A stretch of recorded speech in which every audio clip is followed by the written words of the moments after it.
बिथरलेल्या मोहोळासारखा घोंघावतोय, निशब्द एकांताचा भाळभरा कांत, रंध्र रंध्रातून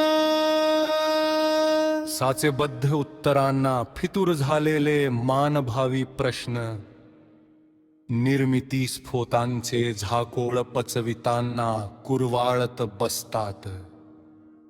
विधिलिखिताच्या ब्रतिशो एधाचे आतताई संभोग क्षण, युगानुयुगे एकांत मिठीच्या चैत्र गर्भकुशीत, आत्ममग्न स्वप्नांच्या स्मशानवाता, अतृप्त अस्तित्वांचे काजळडोह लपेटून सुस्तावलेल्या, पस्तावलेल्या.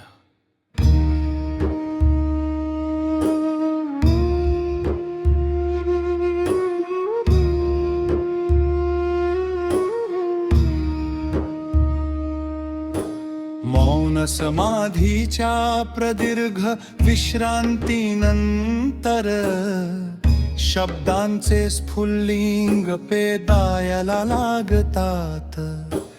धडाडून तेव्हा मी बनून जातो एक पार्थिव ठिणगी,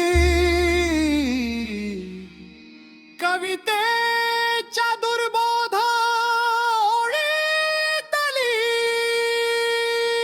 किंवा कधी असंही होतं, सूक्ष्म मनोव्यथांच्या धूपबत्तीचे अंगार धुमसायला लागतात आतल्या आत.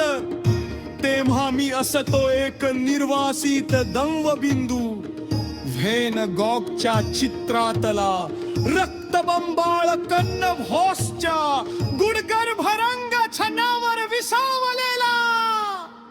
खवळलेल्या संधी कालाचं जस्त्र काटेरी झुंबर केव्हा कोसळून पडेल अंगावर सांगता येत नाही.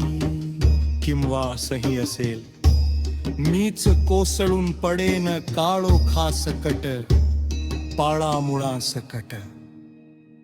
दुभंगतांनाच जुळून येण्याचं समीकरण चुकलेलं पहिल्याच निसरड्या पायरीवर.